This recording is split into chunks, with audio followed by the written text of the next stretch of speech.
साडा जलंधर दूरदर्शन देखने वाले साडे सारे ही दर्शकों का साडे अज के प्रोग्राम कानूनी नुकते बहुत बहुत स्वागत है। दोस्तों, साडे अज के प्रोग्राम का विषय रहेगा बजुर्गों के अधिकारों संबंधी कानून। इस विषय के उत्ते गलबात करने लई साडे अज के माहर साडे विच हाज़र ने। साडे माहर ने एडवोकेट पुनीत सरीन जी। सरीन साहब, तुहाडा प्रोग्राम च बहुत बहुत स्वागत है। थैंक यू सो मच जी। सो इस दे नाल ही दोस्तों अपने प्रोग्राम का सिलसिला अगे वधाउने हाँ। तो सब तो पहले असीं अपने अज के माहर सरीन साहब नूं आह गल पुछांगे कि कानून के मुताबक बजुर्गों की परिभाषा की है जी? देखो, अपने कानून दे विच स्पैशल इनैक्टमेंट्स बने हुए ने जिहदे विच सीनियर सिटीजनस के अधिकार नूं प्रोटैक्शन वास्ते बनाए गए ने। असीं देखिआ साडे देश विच समस्या हैगी है कि अनपढ़ता एक बहुत वड्डी समस्या है। उस तो इलावा भी जे कानूनी हक नहीं पते होणगे किसी नूं अपने बारे, उहदा मिसयूज़ कर सकती है दूसरी धिर। इस करके कानून इहदे विच 2007 विच एक इनैक्टमेंट एक्ट बनाया गया भारत सरकार वालों, जिहदे विच सीनियर सिटीजनस दी प्रोटैक्शन रखी गई, उन्हां दे की अधिकार ने। हुण जो तुहाडा सवाल है कि सीनियर सिटीजन कौन है? जिस बजुर्ग की उम्र 60 साल तो ज़्यादा हो गई है, वो सीनियर सिटीजन की कैटेगरी विच एंटर कर गया है। हुण जो मैं कानून की गल कर रहा जी, 2007 का कानून है maintenance and welfare of parents and senior citizen act 2007। एक कानून बनाया सीगा बजुर्गों लई 60 साल तो ज़्यादा वाले जिहड़े बंदियां दे कानूनी अधिकार कोई हनन कर रहा है, तो पेरेंट्स वास्ते बजुर्ग जो घर दे मापे ने, जे उन्हां दे बच्चे उन्हां दी देखभाल नहीं करते, उन्हां वास्ते कानून बनाया गया सी जी। ये सीन साहब बड़े सुचज्जे तरीके नाल तुसीं साडे दर्शकों नूं दस्सिआ कि कानून मुताबक जिहड़ी ये सीनियर सिटीजन की की परिभाषा है। नाल लगदे तुसीं आह भी गल दस्सी कि जिहड़े पेरेंट्स हैं बच्चे दे, जिहड़े आपां कहने आ कि मापे हैं, उन्हां दे लई भी है। पर कई बार असीं समाज दे विच देखदे कि कई बार कानूनी अड़चन इदां दी आ जांदी है कि किसी बच्चे नूं किसी मापिਆਂ ने गोद लिया हुंदा है, ਜਾਂ ਜਿਹਨੂੰ अंग्रेजी 'ਚ ਅਸੀਂ ਕਹਿੰਦੇ फॉस्टर पेरेंट ਹੁੰਦੇ ਆ, ਉਹ भी इस परिभाषा ਦੇ ਥੱਲੇ ਆਉਂਦੇ ਆ ਜੀ। ਥੋੜਾ ਜਿਹਾ ਸਾਡੇ ਦਰਸ਼ਕਾਂ ਨੂੰ ਇਸ ਗੱਲ ਤੇ ਚਾਨਣ ਪਾਓ। बिल्कुल जी। इस विषय विच कानून दे पेरेंट्स की जो डेफिनेशन है, जो मापिਆਂ की डेफिनेशन है, वो नैचुरल पेरेंट्स ही नहीं है जो कुदरती पेरेंट्स एक परिवार होंदा है। असीं देखिआ बड़े फैमिलीज़ दे विच कई बार किसी की मौत हो जाती है, वो अगला विआह करा लेंदे है, जिन्हों आप स्टैप पेरेंट्स कहते हैं, या फॉस्टर पेरेंट्स तुसीं कहा कि बच्चे अडॉप्ट कर ले, अडॉप्टिव पेरेंट्स है या अडॉप्टिव चिल्ड्रन है। पेरेंट्स की डेफिनेशन थले सारे तरह के ये पेरेंट्स कवर होंदे ने जो एक परिवार में रहिंदे हैं, जिन्होंने कानूनी मान्यता नाल उन्होंने अपना परिवार शुरू किया है। सो इस दे नाल लगदे मेरा अगला सवाल यह है सरीन साहब दर्शकों की जानकारी दे लई कि जिहड़ा यह कानून है सीनियर सिटीजन एक्ट, ये मुताबक खास तौर पर किहड़े-किहड़े अधिकार जिहड़े है बजुर्गों को दिते गए हैं, जां आपां इहनूं थोड़ा होर खोल के गल करिए कि किहड़ियां खास तौर पर प्रोटैक्शन हैं, जिहड़ा एक टर्म है प्रोटैक्शन आपां कानून दे विच वरतदे हैं, किहड़ियां-किहड़ियां जिहड़ियां सीनियर सिटीजनस नूं अधिकार दिते गए हैं अते प्रोटैक्शनां दित्तियां गईयां। तुसीं ये बहुत चंगा सवाल पूछा जी कि लोगों को अवेयरनैस नहीं हैगी है। हालांकि कानून ਅਤੇ भारत सरकार की हमेशा कोशिश रही है कि असी ज़्यादा तो ज़्यादा लोगों को जागरूक करिए उन्होंने कानूनी हक बारे। हुण इस कानून दे विच एक पहली तरह की प्रोटैक्शन होंदी है जी कि गुजारा भत्ता, जिन्हों आप मेंटेनेंस कहने ने।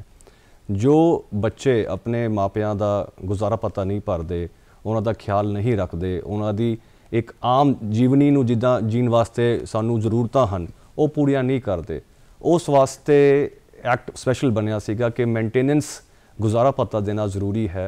जो बच्चों ने अपने मापे को रहना ने, उन्हां दा जिम्मेवारी है, जो जिम्मेवारी पूरी नहीं करते तो उस बजुर्ग को अधिकार है कि वो अदालत में जाके एक अर्जी दे सकता है कि मेरा गुजारा भत्ता मैनूं नहीं दिता जा रहा। इस तो इलावा हुण मैडिकल केयर की लोड़ होंदी है। सीनियर सिटीजनस उम्र के नाल बजुर्ग नूं कोई होर प्रॉब्लम आ जाती है, जो कि एक आम जी कुदरती गल है। जे बच्चे अपने मापिਆਂ ਦਾ मैडिकल एक्सपेंसिस भी नहीं बेयर करते, ਉਹਦੇ वास्ते भी स्पैशल एक हैड बनया है कि जी मैडिकल टेक केयर करनी है। इस तो इलावा असी देखिया कि होर जीवनी वास्ते जो जरूरतां नन, ईवन एमैनिटीज़ जो एक वैलफेयर एक सीनियर सिटीजन के वैलफेयर वास्ते की जरूरतां नन, ये सारी जिम्मेवारियां उन्होंने बच्चों दी ने जी। जे वो नहीं पूरी करते तो उन्होंने को कानूनी अधिकार है कि वो सीनियर सिटीजन एक्ट थले अर्जी दे सकते हैं, जिस करके बच्चों के उपर एक रिस्ट्रिक्शन आ जाऊगी कि थानू अपने बजुर्गों की देख केयर करनी है जी। इस दे नाल लगदा ही अगला सवाल है सरीन साहब, जिद्दां तुसीं दस्सिआ कि इस जिहड़ा कानून है उहदे विच जिहड़ा बच्चों वल्लों ਮਾਪਿਆਂ ਨੂੰ ਇੱਕ ਜ਼ਰੂਰੀ ਭੱਤਾ ਦੇਣਾ ਉਨੀ ਰੱਖਿਆ ਹੋਇਆ ਕਿ ਇਹ ਦੇਣਾ ਹੀ ਪੈਣਾ ਹੈ ਤਾਂ ਕਿ ਮਾਪਿਆਂ ਦੀ ਜਿਹੜੀ ਸਹੀ ਤਰੀਕੇ ਨਾਲ ਦੇਖਭਾਲ ਹੋ ਸਕੇ। ਜੇਕਰ ਬੱਚੇ ਨਹੀਂ ਦਿੰਦੇ ਤਾਂ ਜਿੱਦਾਂ ਤੁਸੀਂ ਸਾਡੇ ਦਰਸ਼ਕਾਂ ਨੂੰ ਦੱਸਿਆ ਕਿ ਜਿਹੜੇ ਬਜ਼ੁਰਗ ਹਨ ਉਹ ਅਦਾਲਤ ਵਿੱਚ ਜਾ ਸਕਦੇ ਹਨ ਜੀ। ਥੋੜ੍ਹਾ ਜਿਹਾ ਹੋਰ ਵਿਸਥਾਰ ਨਾਲ ਦੱਸੋ ਕਿ ਪਹਿਲੀ ਗੱਲ ਤਾਂ ਜੇ ਮਾਪਿਆਂ ਨੇ ਅਦਾਲਤ ਵਿੱਚ ਜਾਣਾ ਹੈ ਉਹ ਕਿਹੜੀ ਅਦਾਲਤ ਵਿੱਚ ਜਾਣਾ ਹੈ, ਸਿਵਲ ਕੋਰਟ ਦੇ ਵਿੱਚ ਜਾਣਾ ਹੈ, ਕ੍ਰਿਮੀਨਲ ਕੋਰਟ ਦੇ ਵਿੱਚ ਜਾਣਾ ਹੈ ਜਾਂ ਫਿਰ DC ਸਾਹਿਬ ਕੋਲ ਜਾਣਾ ਹੈ। ਤਾਂ ਇਸ ਤੋਂ ਅਗਲੀ ਗੱਲ ਕਿ ਜਦ ਭੱਤਾ ਬੱਚਿਆਂ ਦੇ ਉੱਤੇ ਮੈਂਡੇਟਰੀ ਕਰਨਾ ਦੇਣਾ ਤਾਂ ਕਿਹੜੇ ਕਿਹੜੇ ਮਾਪਦੰਡ ਨੂੰ ਦੇਖ ਕੇ ਉਹ ਭੱਤਾ ਜਿਹੜਾ ਹੈ ਉਹ ਕੀਤਾ ਜਾਂਦਾ ਹੈ ਜਾਂ ਮੇਨਟੇਨੈਂਸ ਜਿਹੜੀ ਉਹ ਫਿਕਸ ਕੀਤੀ ਜਾਂਦੀ ਹੈ ਜਾਂ ਕਿ ਉਹ ਪੱਕਾ ਹੀ ਹੈ ਕਿ 5,000 10,000 ਦੇਣਾ ਹੈ ਜਾਂ ਫਿਰ ਉਹਨਾਂ ਦੇ ਰਹਿਣ ਸਹਿਣ ਦੇ ਤਰੀਕੇ ਨੂੰ ਦੇਖ ਕੇ ਉਹ ਕੀਤੀ ਜਾਂਦੀ ਮੇਨਟੇਨੈਂਸ ਫਿਕਸ। ਉਹਦੇ ਬਾਰੇ ਥੋੜ੍ਹਾ ਜਿਹਾ ਸਾਡੇ ਦਰਸ਼ਕਾਂ ਨੂੰ ਜਾਣਕਾਰੀ ਦਿਓ ਜੀ।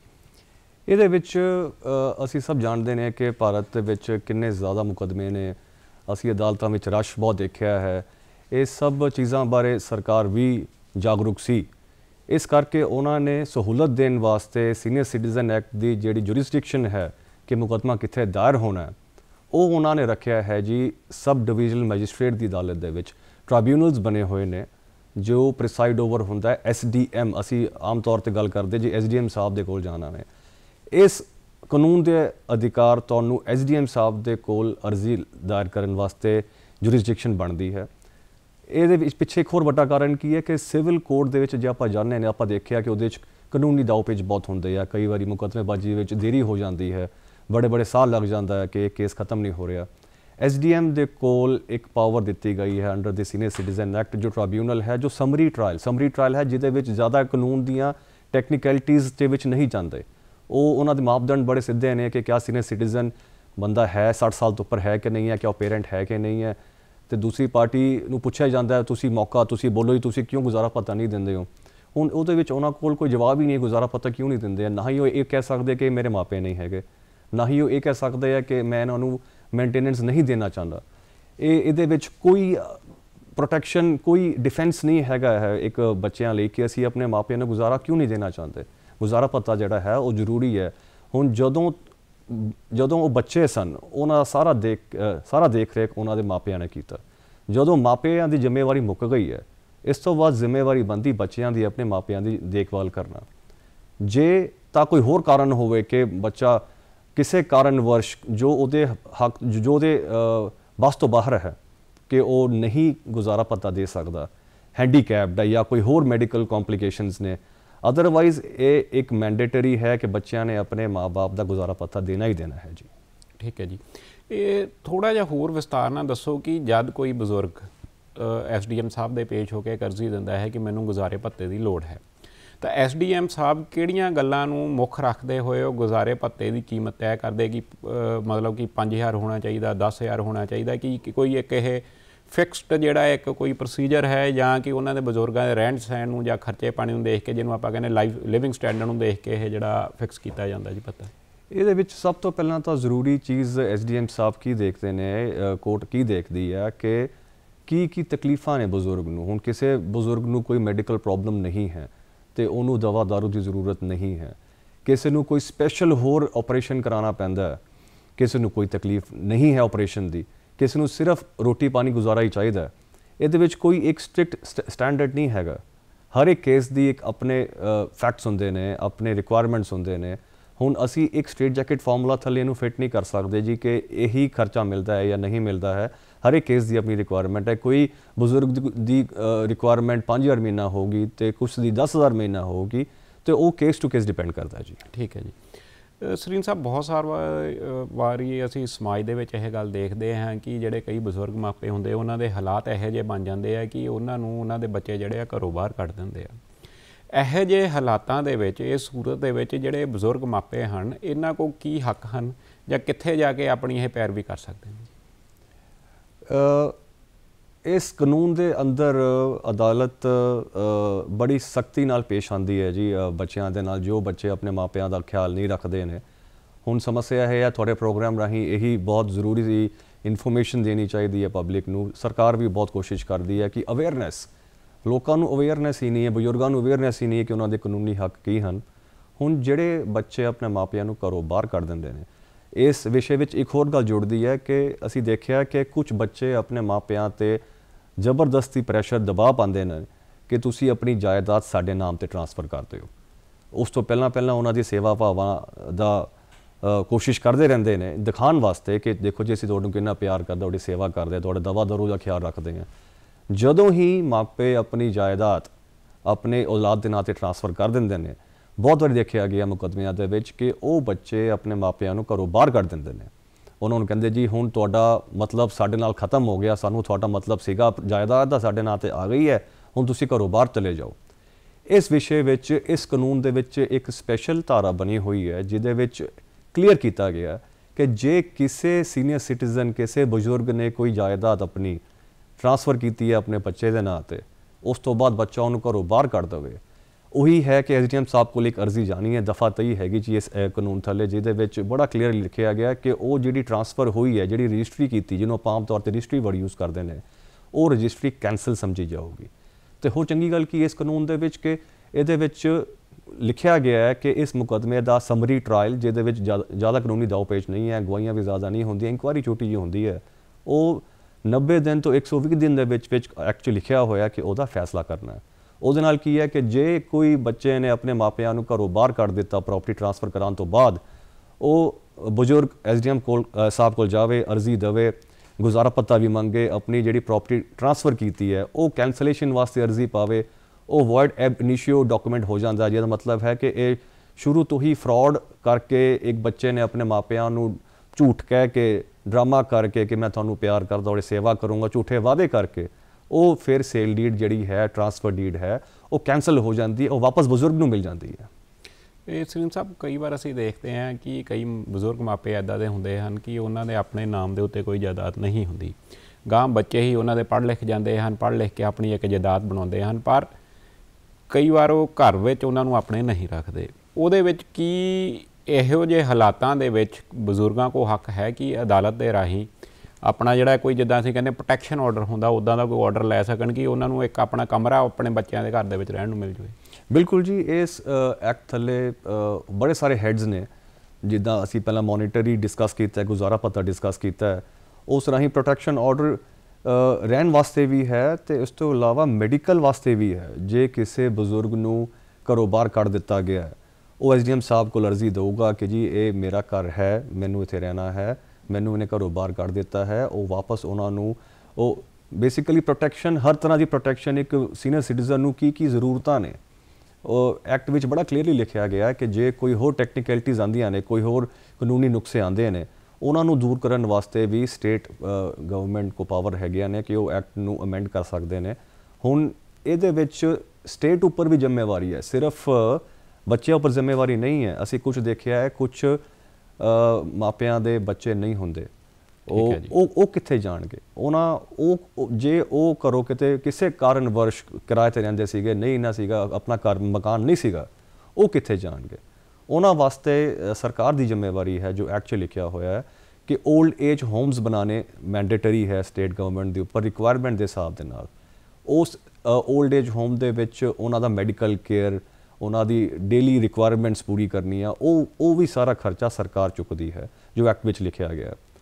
ਇਹੀ ਨਹੀਂ, ਉਹਦੇ ਵਿੱਚ ਇੱਕ ਡਾਕਟਰ ਦੀ ਪ੍ਰੋਵੀਜ਼ਨ ਵੀ ਰੱਖੀ ਗਈ ਹੈ। ਜੇ ਕਿਸੇ ਸੀਨੀਅਰ ਸਿਟੀਜ਼ਨ ਨੂੰ ਜੋ ਆਪਣਾ ਖਿਆਲ ਨਹੀਂ ਰੱਖ ਸਕਦਾ, ਜਿਹਦੇ ਅੱਗੇ ਪਰਿਵਾਰ ਨਹੀਂ ਹੈ, ਓਲਡ ਏਜ ਹੋਮ 'ਚ ਆ ਗਿਆ, ਜਿਹਨੂੰ ਆਪਾਂ ਆਸ਼ਰਮ ਕਹਿੰਦੇ ਨੇ, ਉਹ ਸਰਕਾਰੀ ਰੈਗੂਲੇਸ਼ਨ ਥੱਲੇ ਕਵਰਡ ਨੇ, ਉਹਦੇ ਵਿੱਚ ਡਾਕਟਰ ਦੀ ਦੇਖ ਰੇਖ ਵਿੱਚ ਵੀ ਜੇ ਕਿਸੇ ਮੈਡੀਕਲ ਰਿਕੁਆਇਰਮੈਂਟ ਦੀ ਜ਼ਰੂਰਤ ਹੈ, ਉਹਦੀ ਪ੍ਰਾਵਧਾਨ ਵੀ ਇਸ ਕਾਨੂੰਨ ਵਿੱਚ ਹੈਗਾ ਨੇ। ਜਿੱਦਾਂ ਆਪਾਂ ਦੁਬਾਰਾ ਗੱਲ ਕਰ ਰਹੇ ਹਾਂ ਸਲੀਮ ਸਾਹਿਬ ਕਿ ਸਪੈਸ਼ਲ ਕੋਰਟਸ ਜਿਹੜੇ ਉਹ ਬਣਾਏ ਗਏ ਆ, ਤੁਸੀਂ ਸਾਡੇ ਦਰਸ਼ਕਾਂ ਨੂੰ ਇਸ ਗੱਲ ਦੇ ਵਿੱਚ ਜਾਣਕਾਰੀ 'ਚ ਵਾਧਾ ਵੀ ਕੀਤਾ ਕਿ ਐਸਡੀਐਮ ਸਾਹਿਬ ਦੇ ਕੋਲ ਕੋਰਟ ਆ। ਅਗਲੀ ਗੱਲ ਇਹਦੇ ਵਿੱਚ ਆ ਕਿ ਇਹ ਸਮਰੀ ਟਰਾਇਲ ਮਤਲਬ ਜਲਦੀ ਖਤਮ ਕਰਨ ਵਾਲੇ ਇਹ ਕੇਸਿਸ ਆ ਕਿ 90 ਦਿਨ ਤੋਂ ਲੈ ਕੇ 120 ਦਿਨ ਦੇ ਵਿੱਚ ਜਿਹੜੇ ਇਹ ਕੇਸ ਇਹ ਨਿਬੜਨੇ ਚਾਹੀਦੇ ਆ। ਇਸ ਦੇ ਨਾਲ ਲੱਗਦਾ ਅਗਲਾ ਸਵਾਲ ਹੈ ਕਿ ਕੀ ਐਸਡੀਐਮ ਸਾਹਿਬ ਕੋ ਅਰਜ਼ੀ ਦੇਣ ਦੇ ਲਈ ਕੋਈ ਜਿਹੜਾ ਬੰਦਾ ਹੈ, ਬਜ਼ੁਰਗ ਹੈ, ਉਹ ਆਪ ਪੇਸ਼ ਹੋ ਸਕਦਾ ਹੈ ਜਾਂ ਵਕੀਲ ਦੇ ਰਾਹੀਂ ਪੇਸ਼ ਹੋਣਾ ਪਵੇ? ਜੇ ਵਕੀਲ ਦੀ ਲੋੜ ਹੈ, ਕੀ ਸਰਕਾਰ ਵਕੀਲ ਬਜ਼ੁਰਗਾਂ ਨੂੰ ਮੁਹੱਈਆ ਕਰਾਊਗੀ? ਇਹਦੇ ਬਾਰੇ ਥੋੜ੍ਹਾ ਜਿਹਾ ਸਾਡੇ ਦਰਸ਼ਕਾਂ ਨੂੰ ਜਾਣਕਾਰੀ ਦਿਓ ਜੀ। ਇਸ ਵਿਸ਼ੇ ਵਿੱਚ ਜੀ ਐਕਟ ਵਿੱਚ ਹੀ ਲਿਖਿਆ ਗਿਆ ਹੈ ਕਿ ਇਹ ਕਾਨੂੰਨ ਬਣਿਆ ਹੈ ਬਜ਼ੁਰਗਾਂ ਦੀ ਸਹੂਲਤਾਂ ਵਾਸਤੇ।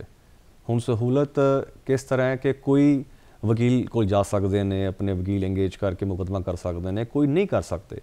ਉਹਨਾਂ ਵਾਸਤੇ ਉਹੀ ਹੈ ਕਿ ਅਰਜ਼ੀ ਲਿਖ ਕੇ ਐਸਡੀਐਮ ਸਾਹਿਬ ਕੋਲ ਦੇਣੀ ਹੈ, ਭਾਵੇਂ ਆਪਣੀ ਭਾਸ਼ਾ ਜੋ ਵੀ ਤੁਹਾਨੂੰ ਆਉਂਦੀ ਹੈ, ਹਿੰਦੀ, ਇੰਗਲਿਸ਼, ਪੰਜਾਬੀ, ਜੋ ਤੁਸੀਂ ਸਮਝਦੇ ਹੋ, ਉਹ ਸਿੰਪਲ ਤੁਸੀਂ ਐਪਲੀਕੇਸ਼ਨ ਲਿਖ ਕੇ ਦਿਓ, ਤੁਹਾਡੀ ਰਿਕੁਆਇਰਮੈਂਟ ਕੀ ਨੇ। ਇਹਦੇ ਵਿੱਚ ਕੋਈ ਮੈਂਡੇਟਰੀ ਨਹੀਂ ਹੈ ਕਿ ਤੁਹਾਨੂੰ ਵਕੀਲ ਇੰਗੇਜ ਕਰਨਾ ਹੀ ਪੈਣਾ। ਬੇਸਿਕਲੀ ਸੋਸ਼ਲ ਲੈਜਿਸਲੇਸ਼ਨ ਹੈ ਜੋ ਸਮਾਜ ਵਾਸਤੇ ਕਾਨੂੰਨ ਬਣਾਇਆ ਗਿਆ ਹੈ। ਇਹਦੇ ਵਿੱਚ ਟੈਕਨੀਕਲਿਟੀਜ਼ ਆਫ ਲਾਅ ਨੂੰ ਅਵੋਇਡ ਕਰਨ ਵਾਸਤੇ ਇਹਨਾਂ ਨੇ ਕਲੀਅਰ ਕੀਤਾ ਹੈ ਕਿ ਕੋਈ ਤਾਂ ਹੀ ਸਮਰੀ ਟ੍ਰਾਇਲ ਲੈਣਾ ਚਾਹੀਏ ਕਿ ਐਵੀਡੈਂਸ ਦੀ ਜ਼ਰੂਰਤ ਨਹੀਂ ਹੈ ਕੋਈ ਖਾਸ, ਅਨਲੈਸ ਕੋਈ ਇੱਦਾਂ ਦਾ ਪੁਆਇੰਟ ਨਿਕਲਿਆ ਆਵੇ। 4 ਗੱਲਾਂ ਦੇਖਣੀਆਂ ਨੇ ਕਿ ਸੀਨੀਅਰ ਸਿਟੀਜ਼ਨ ਥੱਲੇ ਫਾਲ ਕਰਦੇ ਕਿ ਨਹੀਂ ਕਰਦੇ, ਮਾਪੇ ਹੈ ਕਿ ਨਹੀਂ ਹੈ, ਰਿਸ਼ਤੇ ਹੈ ਕਿ ਨਹੀਂ ਹੈ, ਅਤੇ ਉਹ ਬੱਚਾ ਆਪਣੇ ਮਾਪੇ ਦਾ ਖਿਆਲ ਕਿਉਂ ਨਹੀਂ ਕਰ ਰਿਹਾ। ਇਹਦੇ ਵਿੱਚ ਕੋਈ ਡਿਫੈਂਸ ਹੀ ਨਹੀਂ ਬਣਦਾ ਬੱਚਿਆਂ ਵਾਸਤੇ ਕਿ ਉਹ ਕੀ ਕਹਿਣਗੇ ਕਿ ਅਸੀਂ ਕਿਉਂ ਨਹੀਂ ਕਰਨਾ ਚਾਹੁੰਦੇ, ਕਿ ਇਹ ਉਹਨਾਂ ਕੋਲ ਆਪਸ਼ਨ ਨਹੀਂ ਹੈਗੀ, ਇਹ ਉਹਨਾਂ ਦੀ ਡਿਊਟੀ ਬਣਦੀ ਹੈ। ਠੀਕ ਹੈ ਜੀ। ਸੁਰਿੰਦਰ ਸਾਹਿਬ, ਕਈ ਵਾਰ ਅਸੀਂ ਦੇਖਦੇ ਹਾਂ ਕਿ ਸਮਾਜ ਦੇ ਵਿੱਚ ਅਦਾਲਤਾਂ ਫੈਸਲਾ ਦੇ ਦਿੰਦੀਆਂ ਨੇ, ਅਦਾਲਤਾਂ ਫੈਸਲਾ ਦੇ ਦਿੰਦੀਆਂ, ਪਰ ਜਿਸ ਦੇ ਖਿਲਾਫ ਫੈਸਲਾ ਦਿੱਤਾ ਹੁੰਦਾ ਹੈ ਕਿ ਕਹਿਣ ਦਾ ਭਾਵ ਜਿਸ ਵਿਅਕਤੀ ਨੇ ਉਸ ਫੈਸਲੇ ਦੀ ਪਾਲਣਾ ਕਰਨੀ ਹੁੰਦੀ ਉਹ ਪਾਲਣਾ ਨਹੀਂ ਕਰਦਾ। ਸਾਡੀਆਂ ਜਿਹੜੀਆਂ ਸਿਵਲ ਕੋਰਟਸ ਆ ਜਾਂ ਕ੍ਰਿਮੀਨਲ ਕੋਰਟਸ ਆ, ਇਹਦੇ ਵਿੱਚ ਅਲੱਗ-ਅਲੱਗ ਤਰ੍ਹਾਂ ਦੀਆਂ ਵਿਧੀਆਂ ਦਿੱਤੀਆਂ ਹੋਈਆਂ ਜਿਹਦੇ ਮੁਤਾਬਕ ਜਿਹੜਾ ਹੈ ਉਹ ਫੈਸਲਾ ਲਾਗੂ ਕਰਾਉਣ ਦੇ ਲਈ ਉਹ ਬੰਦੇ ਨੂੰ ਜਿਹੜਾ ਕਿਹਾ ਜਾਂਦਾ ਹੈ, ਨਹੀਂ ਤਾਂ ਉਹਨੂੰ ਉਸ ਦੀ ਸਜ਼ਾ ਮਿਲਦੀ ਹੈ। ਕੀ ਇਹੋ ਜਿਹੇ ਜਿਹੜੀਆਂ ਹੈਗੀਆਂ ਆ ਨੁਕਤੇ ਸੀਨੀਅਰ ਸਿਟੀਜ਼ਨ ਐਕਟ ਥੱਲੇ ਵੀ ਹੈਗੇ ਆ ਜੀ? ਜੀ ਬਿਲਕੁਲ, ਉਹ ਕਾਨੂੰਨ ਹੀ ਕੀ ਹੈ ਜੋ ਲਾਗੂ ਨਾ ਹੋ ਪਾਵੇ ਜੀ। ਇਸ ਕਰਕੇ ਇਸ ਐਕਟ ਦੇ ਵਿੱਚ ਵੀ ਸਪੈਸ਼ਲ ਪ੍ਰੋਵੀਜ਼ਨਸ ਨੇ। ਜਦੋਂ SDM ਸਾਹਿਬ ਨੇ ਗੁਜ਼ਾਰਾ ਭੱਤਾ ਤੈਅ ਕਰ ਦਿੱਤਾ, ਫਰਜ਼ ਕਰੋ 5000 ਰੁਪਏ ਮਹੀਨਾ ਉਹਨਾਂ ਨੇ ਖਰਚਾ ਤੈਅ ਕਰ ਦਿੱਤਾ, ਇੱਕ ਸਮਾਂ ਦਿੱਤਾ ਜਾਂਦਾ ਹੈ ਉਹਦੇ ਬਜ਼ੁਰਗ ਦੇ ਬੱਚਿਆਂ ਨੂੰ ਕਿ ਤੁਸੀਂ ਇਹਨਾਂ ਨੂੰ ਹਰ ਮਹੀਨੇ ਦੇਣੇ ਹੈ, ਇੱਕ ਤਰੀਕ ਬੰਨੀ ਜਾਂਦੀ ਤੁਸੀਂ ਇਸ ਤਰੀਕ ਤੱਕ ਦੇਣੇ ਹੈ। ਜੇ ਉਹ ਨਹੀਂ ਦਿੰਦੇ ਤੇ ਐਗਜ਼ੀਕਿਊਸ਼ਨ ਜਿਹਨੂੰ ਕਹਿੰਦੇ ਆ ਕਿ ਜੀ ਹੁਕਮ ਦੀ ਤਮੀਲ ਹੋਵੇ, ਉਸ ਵਾਸਤੇ ਜੇਲ੍ਹ ਤੱਕ ਦੀ ਪ੍ਰੋਵੀਜ਼ਨ ਹੈਗੀ ਹੈ। SDM ਸਾਹਿਬ ਆਰਡਰ ਕਰ ਸਕਦੇ ਨੇ ਕਿ ਤੁਸੀਂ ਖਰਚਾ ਨਹੀਂ ਦਿੰਦੇ, ਫਿਰ ਤੁਸੀਂ ਕਿਉਂ ਬਾਹਰ ਆਜ਼ਾਦ ਘੁੰਮ ਰਹੇ ਹੋ, ਤੁਸੀਂ ਵੀ ਕਾਨੂੰਨ ਦੇ ਦਾਇਰੇ ਥੱਲੇ ਆਓ।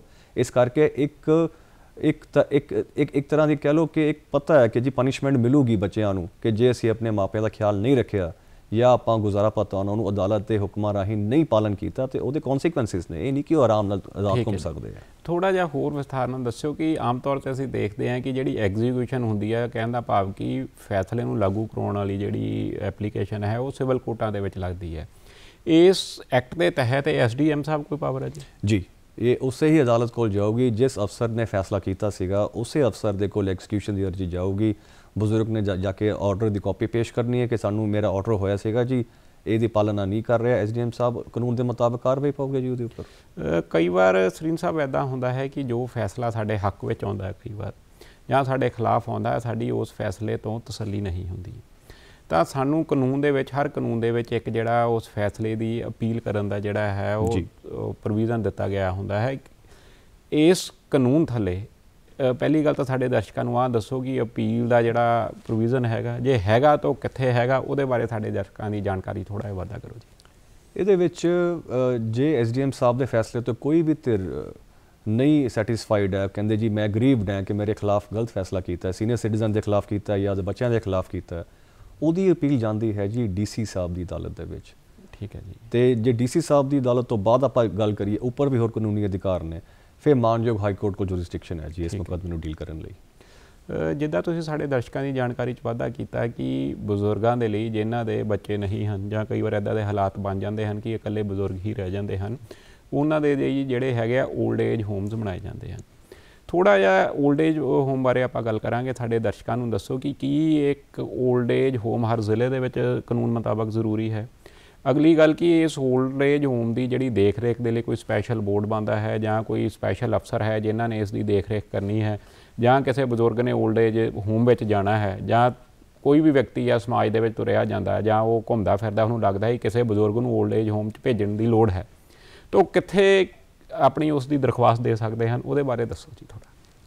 ਇਸ ਵਿੱਚ ਐਕਟ ਦੇ ਵਿੱਚ ਹੀ ਲਿਖਿਆ, ਮੈਂ ਪਹਿਲਾਂ ਵੀ ਦੱਸਿਆ ਸੀਗਾ ਜੀ ਕਿ ਐਕਟ ਵਿੱਚ ਪ੍ਰੋਵੀਜ਼ਨ ਹੈ ਕਿ ਸਟੇਟ ਗਵਰਨਮੈਂਟ ਨੇ ਆંકੜੇ ਇਕੱਠੇ ਕਰਨੇ ਨੇ ਕਿ ਕਿੰਨੇ ਕੁ ਬਜ਼ੁਰਗ ਹੈਗੇ ਆ ਜਿਨ੍ਹਾਂ ਨੂੰ ਸਪੈਸ਼ਲ ਪ੍ਰੋਟੈਕਸ਼ਨ ਦੀ ਲੋੜ ਹੈ, ਅਤੇ ਉਸ ਆંકੜੇ ਦੇ ਮੁਤਾਬਕ ਓਲਡ ਏਜ ਹੋਮ ਦੀ ਸਥਾਪਨਾ ਕੀਤੀ ਜਾਂਦੀ ਹੈ ਜੀ, ਜੋ ਸਰਕਾਰ ਦੇ ਦੇਖ ਰੇਖ ਥੱਲੇ ਹੁੰਦੀ ਹੈ। ਹੁਣ ਇਹ ਕਿੱਥੇ ਜਾ ਕੇ ਅਰਜ਼ੀ ਦੇਣੀ ਪੈਂਦੀ ਹੈ, ਹੁਣ ਕਿਸੇ ਨੂੰ ਕੀ ਪਤਾ ਕਿੱਥੇ ਓਲਡ ਏਜ ਹੋਮ ਹੈਗਾ। ਹਾਂਜੀ, ਉਹ SDM ਸਾਹਿਬ ਦੇ ਕੋਲ ਹੀ ਜਾਊਗਾ। SDM ਸਾਹਿਬ ਇੱਕ ਵਨ ਕੰਟੈਕਟ ਪੁਆਇੰਟ ਬਣਾਇਆ ਸਰਕਾਰ ਨੇ ਇਸ ਕਾਨੂੰਨ ਥੱਲੇ। ਹਾਲ ਦੀ ਘੜੀ ਜੋ ਸਾਰੀ ਜੁਰਿਸਡਿਕਸ਼ਨ ਹੈ ਉਹ SDM ਸਾਹਿਬ ਦੇ ਕੋਲ ਨੇ। ਜਿਸ ਬਜ਼ੁਰਗ ਨੂੰ ਜੋ ਪ੍ਰੋਬਲਮ ਹੈ ਕਿ ਉਹਨਾਂ ਨੂੰ ਮੈਡੀਕਲ ਪ੍ਰੋਬਲਮ ਹੈ, ਫਾਈਨੈਂਸ਼ੀਅਲ ਪ੍ਰੋਬਲਮ ਹੈ, ਗੁਜ਼ਾਰਾ ਪੱਤਾ ਨਹੀਂ ਹੈ, ਜਾਂ ਪ੍ਰੋਪਰਟੀ ਟ੍ਰਾਂਸਫਰ ਕਰਤੀ, ਹੁਣ ਬੱਚਿਆਂ ਨੇ ਘਰੋਂ ਬਾਹਰ ਕੱਢ ਦਿੱਤਾ, ਓਲਡ ਏਜ ਹੋਮ 'ਚ ਜਾਣਾ ਨੇ, ਕੋਈ ਹੋਰ ਦਵਾ ਦਾਰੂ ਦੀ ਜ਼ਰੂਰਤ ਹੈ, ਵਨ ਪੁਆਇੰਟ ਕੰਟੈਕਟ ਹੈ ਜੀ SDM ਸਾਹਿਬ ਦੀ ਅਦਾਲਤ 'ਚ ਜਾਓ, ਉੱਥੇ ਅਰਜ਼ੀ ਦਿਓ, ਉੱਥੇ ਤੁਹਾਡੇ ਸਾਰੇ ਇਹ ਹੱਲ ਕਰ ਦਿੱਤੇ ਜਾਣਗੇ ਕਾਨੂੰਨ ਦੇ ਦਾਇਰੇ ਦੇ ਵਿੱਚ ਰਹਿ ਕੇ। ਇਸ ਦੇ ਨਾਲ ਲੱਗਦਾ ਇੱਕ ਹੋਰ ਸਵਾਲ ਹੈ ਜੀ, ਆਮ ਤੌਰ 'ਤੇ ਅਸੀਂ ਦੇਖਦੇ ਹਾਂ ਕਿ ਕਾਨੂੰਨ ਦੀ ਇੱਕ ਧਾਰਾ ਹੈ ਜੀ 125 CRPC ਜੀ, ਉਹਦੇ ਵਿੱਚ ਆਮ ਤੌਰ 'ਤੇ ਮੰਨਿਆ ਜਾਂਦਾ ਹੈ ਕਿ ਜਿਹੜਾ ਕਿਸੇ ਨੇ ਵੀ ਕੋਈ ਮੇਨਟੇਨੈਂਸ ਲੈਣੀ ਹੈ ਜਾਂ ਪਤਾ ਲੈਣਾ ਹੈ, ਲੋੜਵੰਦ ਵਿਅਕਤੀ ਉਹ ਕਾਨੂੰਨ ਦਾ ਜਿਹੜਾ ਹੈ ਜਾਂ ਅਦਾਲਤ ਦਾ ਜਾ ਕੇ ਦਰਵਾਜ਼ਾ ਜਿਹੜਾ ਉਹ ਖੜਕਾ ਸਕਦਾ ਹੈ, ਤਾਂ ਉਸ ਨੂੰ ਉਸ ਮੁਤਾਬਕ ਜਿਹੜੀ ਹੈ ਮੇਨਟੇਨੈਂਸ ਦਿੱਤੀ ਜਾਂਦੀ ਹੈ ਜੀ। ਇਹ ਹੁਣ ਜਿੱਦਾਂ ਅਸੀਂ ਦੇਖਦੇ ਹਾਂ ਕਿ ਸੀਨੀਅਰ ਸਿਟੀਜ਼ਨ ਐਕਟ ਇੱਕ ਮੁੱਖ ਤੌਰ 'ਤੇ ਜਿਹੜਾ ਇਹ ਕਾਨੂੰਨ ਬਣ ਗਿਆ ਹੈ ਜੀ, ਕਿ ਇਸ ਕਾਨੂੰਨ ਦੇ ਨਾਲ ਨਾਲ ਬਜ਼ੁਰਗ 125 ਜਿਹੜਾ ਅਸੀਂ ਕਹਿੰਦੇ ਆਮ ਤੌਰ 'ਤੇ ਜਿਹੜਾ ਹੈਗਾ CRPC ਥੱਲੇ ਜਾ ਕੇ ਵੀ ਮੇਨਟੇਨੈਂਸ ਲੈ ਸਕਦੇ ਨੇ? ਬਿਲਕੁਲ ਕਰ ਸਕਦੇ ਆ ਜੀ। ਜੋ 125 ਕੋਡ ਆਫ ਕ੍ਰਿਮੀਨਲ ਪ੍ਰੋਸੀਜਰ ਦੀ ਧਾਰਾ ਹੈਗੀ ਹੈ, ਉਹਦੇ ਵਿੱਚ ਸਿਰਫ ਸੀਨੀਅਰ ਸਿਟੀਜ਼ਨ ਹੀ ਨਹੀਂ, ਜਿਹੜੀ ਘਰ ਵਾਲੀਆਂ ਨੇ ਜੋ ਆਪਣੇ ਹਸਬੈਂਡਸ ਤੋਂ ਪਰੇਸ਼ਾਨ ਹੈ ਉਹ ਮੇਨਟੇਨੈਂਸ ਮੰਗ ਸਕਦੇ ਆ। ਪਰ ਜੋ ਤੁਹਾਡਾ ਸਵਾਲ ਹੈ ਕਿ ਕਿਆ ਦੋਨੋਂ ਪਾਸੇ ਮੁਕੱਦਮਾ ਚੱਲ ਸਕਦਾ ਹੈ, ਤੇ ਇਹਦਾ ਆਨਸਰ ਹੈ ਜੀ ਹਾਂ, ਚੱਲ ਸਕਦਾ ਹੈ। ਮੁਕੱਦਮਾ ਦੋਨੋਂ ਦੇ ਫੈਸਲੇ ਵੀ ਆ ਜਾਊਗੇ, ਪਰ ਅਮਲ ਇੱਕ ਆਰਡਰ ਕੀਤਾ ਜਾਊਗਾ ਜਿਹਦੇ ਵਿੱਚ ਵੀ ਜ਼ਿਆਦਾ ਖਰਚਾ ਲੱਗ ਗਿਆ। ਹੁਣ ਇਸ ਵਿਸ਼ੇ ਵਿੱਚ ਇੱਕ ਹੋਰ ਬੜੀ ਇੰਟਰਸਟਿੰਗ ਗੱਲ ਹੈ ਕਿ ਕਈ ਵਾਰੀ ਜਿਹੜੇ ਬੱਚੇ ਹੈਗੇ ਨੇ ਉਹ ਆਪਣਾ ਖਰਚਾ ਆਪਣੀ ਆਮਦਨ ਲੁਕੋ ਲੈਂਦੇ ਨੇ ਆਪਣੇ ਮਾਪਿਆਂ ਤੋਂ, ਉਹ ਦੱਸਦੇ ਹੀ ਨਹੀਂ ਕਿ ਉਹਨਾਂ ਦੀ ਆਮਦਨ ਕੀ ਹੈ। ਹੁਣ ਇਹਦੇ ਵਿੱਚ ਹਾਈ ਕੋਰਟ, ਸੁਪਰੀਮ ਕੋਰਟ ਤੋਂ ਬੜੇ ਸਾਰੇ ਫੈਸਲੇ ਆ ਗਏ ਨੇ ਜਿਹਦੇ ਵਿੱਚ ਉਹਨਾਂ ਨੇ ਇੱਕ ਮੈਂਡੇਟ ਕਰ ਦਿੱਤਾ ਹੈ ਕਿ ਜਦੋਂ ਇੱਕ ਅਰਜ਼ੀ ਖਰਚੇ ਦੀ ਆਈ ਹੈ 125 CRPC ਥੱਲੇ, ਜਾਂ ਉਹਦੇ ਵਿੱਚ ਜਵਾਬ ਦੇਣਾ ਹੈ ਜਿਹੜੇ ਚਿਲਡਰਨ ਹੈ, ਬੱਚੇ ਹੈ ਉਹਨਾਂ ਦੇ, ਉਹਦੇ ਵਿੱਚ ਇੱਕ ਇਨਕਮ ਐਫੀਡੇਵਿਟ ਲੱਗਦਾ। ਇਨਕਮ ਐਫੀਡੇਵਿਟ ਕੀ ਹੈ ਕਿ ਇੱਕ 15-16 ਪੇਜਾਂ ਦਾ ਇੱਕ ਐਫੀਡੇਵਿਟ ਹੈ, ਹਲਫੀਆ ਬਿਆਨ ਜਿਹਨੂੰ ਕਹਿ ਲਈਏ ਆਪਾਂ ਪੰਜਾਬੀ 'ਚ। ਉਹਦੇ ਵਿੱਚ ਸਭ ਲਿਖਣਾ ਪੈਂਦਾ ਕਿ ਤੁਹਾਡੀ ਕਿੰਨੀ ਆਮਦਨ ਹੈ, ਤੁਹਾਡੇ ਕਿੰਨੇ ਬੈਂਕ ਖਾਤੇ ਨੇ, ਤੁਹਾਡਾ ਪੈਨ ਕਾਰਡ ਕੀ ਹੈ, ਸਾਰੀ ਡਿਟੇਲਸ ਉਹਦੇ ਵਿੱਚ ਲਿਖੀ ਜਾਂਦੀਆਂ ਨੇ ਕਿ ਤੁਹਾਡਾ ਖਰਚਾ ਕੀ ਹੈ। ਉਹਦੇ ਵਿੱਚ ਕੋਈ ਲਕੋਈ ਨਹੀਂ ਹੈਗਾ। ਹੁਣ ਉਹ ਵਾਲਾ ਜ਼ਮਾਨਾ ਨਹੀਂ ਹੈ ਜਿਹਦੇ ਵਿੱਚ ਦੇਣਦਾਰ ਜਿੱਦਾਂ ਬੱਚਾ ਹੈ ਜਾਂ ਹਸਬੈਂਡ ਹੈ ਜਾਂ ਬੱਚਿਆਂ ਨੇ ਮਾਪਿਆਂ ਨੂੰ ਖਰਚਾ ਦੇਣਾ, ਉਹ ਆਪਣੀ ਆਮਦਨੀ ਲਕੋ ਲੈਂਦੇ ਸੀਗੇ ਪਹਿਲਾਂ। ਉਹ ਜ਼ਿੰਮੇਵਾਰੀ ਸ਼ਿਫਟ ਹੋ ਜਾਂਦੀ ਸੀਗੀ ਮਾਪਿਆਂ ਦੇ ਉੱਪਰ ਕਿ ਸਾਬਤ ਕਰੋ ਜੀ ਕਿ ਤੁਹਾਡੇ ਬੱਚੇ ਦੀ ਕਿੰਨੀ ਆਮਦਨ ਹੈ, ਉਸੇ ਦੇ ਮੁਤਾਬਕ ਤੁਹਾਡੇ ਖਰਚੇ ਕਿੰਨੇ ਨੇ, ਜਿਹਦੇ ਮੁਤਾਬਕ ਅਦਾਲਤ ਇੱਕ ਫੈਸਲਾ ਕਰੇ ਕਿ ਕਿੰਨਾ ਗੁਜ਼ਾਰਾ ਪੱਤਾ ਬਣਦਾ ਮਹੀਨੇ ਦਾ। ਹੁਣ ਉਹ ਤਕਲੀਫਾਂ ਕਾਨੂੰਨ ਦੇ ਦਾਇਰੇ ਵਿੱਚ ਦੂਰ ਹੋ ਗਈਆਂ ਨੇ ਜੀ। ਇਹ ਸਰੀਨ ਸਾਹਿਬ, ਸਵਾਲ ਤਾਂ ਹੋਰ ਵੀ ਬਹੁਤ ਸੀਗੇ ਤੁਹਾਨੂੰ ਪੁੱਛਣ ਦੇ ਲਈ ਸਾਡੇ ਦਰਸ਼ਕਾਂ ਦੇ ਲਈ, ਪਰ ਹਰ ਵਾਰ ਦੀ ਤਰ੍ਹਾਂ ਸਾਨੂੰ ਸਮਾਂ ਇਜਾਜ਼ਤ ਨਹੀਂ ਦੇ ਰਿਹਾ ਕਿ ਅਸੀਂ ਅੱਜ ਦੇ ਪ੍ਰੋਗਰਾਮ ਨੂੰ ਹੋਰ ਅੱਗੇ ਵਧਾ ਸਕੀਏ। ਤਾਂ ਅਸੀਂ ਉਮੀਦ ਕਰਦੇ ਹਾਂ ਕਿ ਸਾਡੇ ਦਰਸ਼ਕਾਂ ਨੂੰ ਸਾਡਾ ਅੱਜ ਦਾ ਪ੍ਰੋਗਰਾਮ ਪਸੰਦ ਆਇਆ ਹੋਊਗਾ। ਤਾਂ ਅਗਲੀ ਵਾਰ ਫਿਰ ਇਹੋ ਜਿਹੇ ਇੱਕ ਵਿਸ਼ੇ ਦੇ ਨਾਲ ਤੁਹਾਡੇ ਰੂਬਰੂ ਹੋਵਾਂਗੇ। ਤਦ ਤੱਕ ਲਈ ਬਹੁਤ ਬਹੁਤ ਧੰਨਵਾਦ।